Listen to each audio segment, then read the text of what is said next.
I'm 72 years old, and most mornings now are quiet in a way I didn't expect. Not peaceful, just empty. The loneliness I feel didn't arrive suddenly. It grew out of choices I once defended, choices I explained away as necessary, responsible, even admirable at the time. I'm not telling this because I want absolution. I'm telling it because I don't have much time left to pretend I don't understand how I got here. When you reach this age, the pretending gets heavier than the truth. These days, I wake up before the sun. My body does that on its own now. There's no alarm, no reason to rush. I sit at the edge of the bed for a minute or two, letting my knees remember how to bend. The house doesn't make much noise anymore. No footsteps in the hall. No one calling my name from another room. Just the hum of the refrigerator and the sound of my own breathing. I used to think quiet was something you earned. After decades of work, of responsibility, of noise, I thought silence would feel like relief. I was wrong. Silence feels different when there's no one left who needs you inside it. When I look back, I don't see a reckless life. I see a careful one. That's the part that still surprises me. I didn't throw anything away in a dramatic moment. I didn't abandon anyone overnight. I just kept choosing later for conversations, later for visits, later for saying what mattered. I was good at explaining myself. I had reasons. I believed in them. In my 20s, I was busy building something. That's what I told myself. A career, a future, stability. I wasn't chasing fame or fortune. I just wanted to be dependable. I wanted to be someone people could count on. So I worked longer hours than I needed to. I said yes more than I should have. I learned how to be useful, and I mistook that for being present. Back then, the days felt endless. Weeks blurred together, but years felt far away. When my parents asked when I'd come visit, I'd say soon. When friends stopped inviting me out because I always declined, I told myself they understood. When relationships strained under my absence, I believed effort could make up for time. I remember sitting at my desk late one evening, the office nearly empty. The fluorescent lights buzzed softly. I felt proud of myself in a quiet way. I thought, this is what being an adult looks like. Sacrifice now, comfort later. I didn't question it because everyone around me seemed to be doing the same thing. In my 30s, life got fuller on paper and thinner everywhere else. More responsibilities, fewer conversations that went anywhere real. I had routines down to the minute. Mornings were rushed, evenings were tired, weekends were for catching up on errands and rest. I told myself I was providing, contributing, being reliable. There were moments I noticed something slipping. A birthday missed, a call not returned, a friend who stopped sharing details and stuck to small talk. I felt a flicker of discomfort then, but I pushed it aside. This is temporary, I thought. This is just a busy season. I use that phrase a lot. Busy season.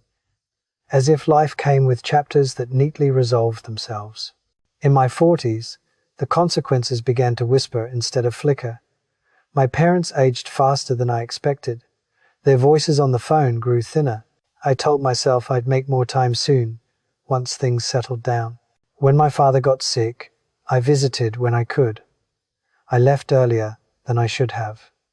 There was always something waiting for me back home, something that felt urgent in the moment. After he died, I stood in his empty house and noticed how many things I didn't know about him.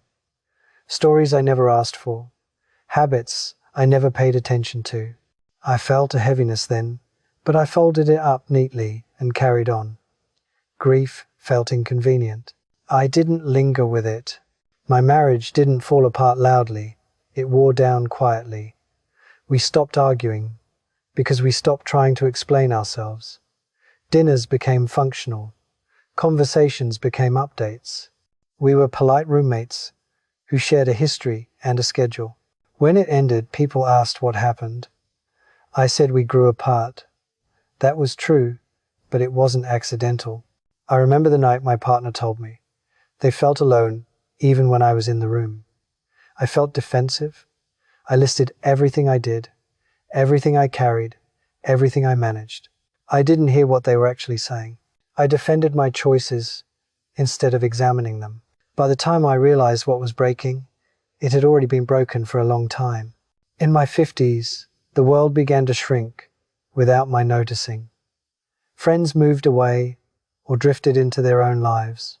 Invitations slowed. I didn't chase them.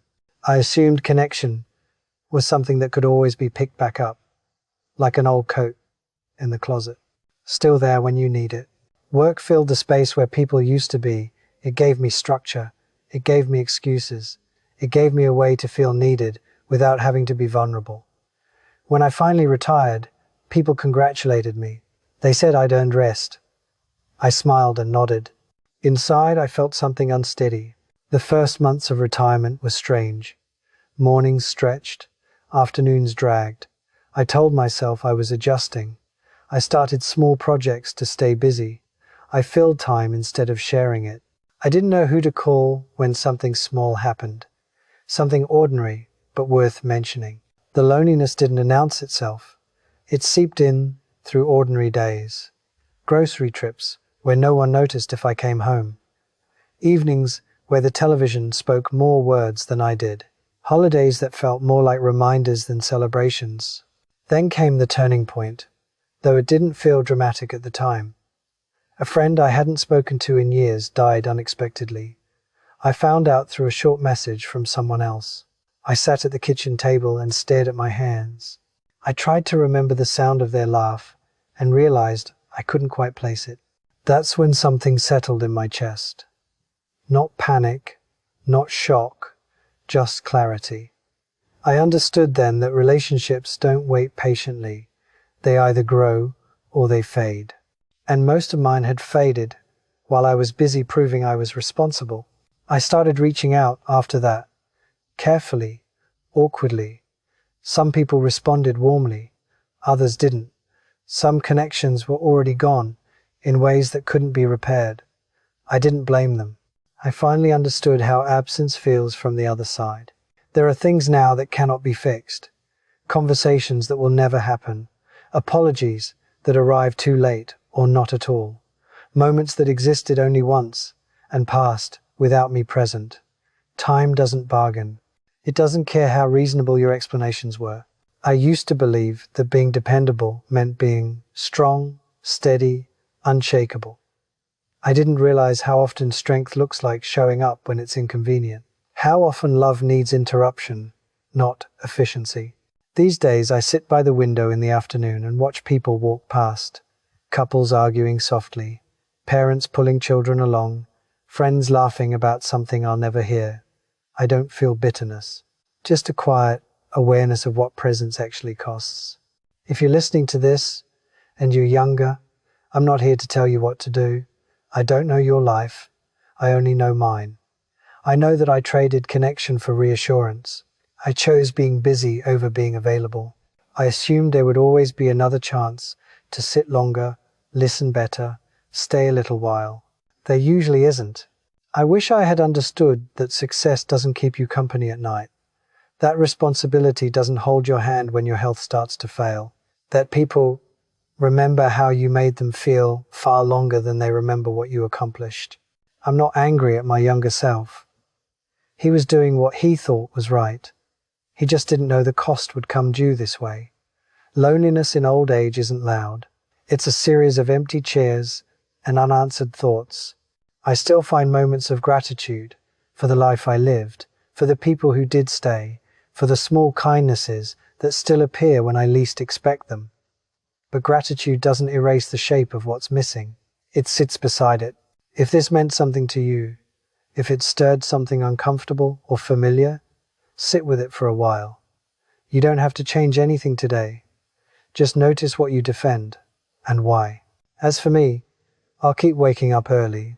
I'll keep making tea for one. I'll keep telling the truth when I can. There isn't much time left, but there's enough for honesty.